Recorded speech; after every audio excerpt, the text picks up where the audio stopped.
Јас сум Зоран Заев, кој што помина поприлично и семејни и лични травматични процеси кога се борев против режим, објавувајќи бомби и партиципирајќи во шарена револуција.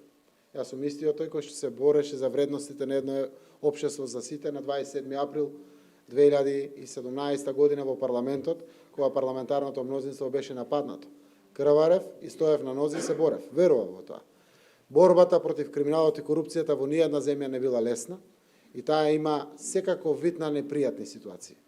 Јас тврдам дека ќе бидам прв меѓу најхрабрите и одважните во обстојувањето, во бескомпромисната и непоштедна борба против криминалот и корупцијата. Тоа го заслужуваат граѓаните, тоа е нешто кое што мораме за дома да го сработиме. Јас не сум истражниот орган, јас не сум ни обвинителот, јас сум претседателот на владата, кој што треба да овозможи услови за непречени истраги, без разлика против кои се однесуваат. Реков, тоа го сваќам толку релаксирачки од таа страна. И го кажувам низ зборовите, нема казна, бесење и стрелање во државата, има затвор. Секој што се огрешил, ќе си одлежи затвор или ќе биде казнето согласно законите. Така да, може да се обидуваат кој како сака, ние нема да подклекнеме во борбата против криминалот и корупцијата. За кој сака, нека се однесува. Но при тоа, секогаш апелираме презумцијата на невиност да биде заштитена.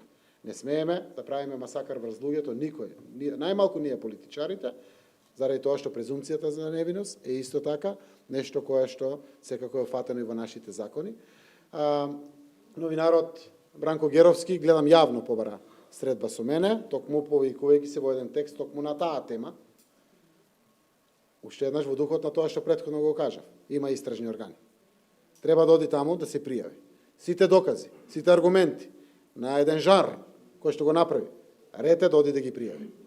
Заради тоа што презумцијата на невиност постои за секој. Рете да оди таму да ги пријави. Нема што кај Заев, јас не сум истражител, обвинител, јас пијам кафе со секој, јас седам со секој, немам проблем, но на оваа тема нема што да разговара со мене. Треба да се пријави во истражните органи, јавното обвинителство, МВР, во сите кои што прават, ако е нешто финански во финансова полиција, каде тој мисли дека е соодветната институција на доказите и аргументите што ги има, за вака жанр да прави, треба да си ги пријавите.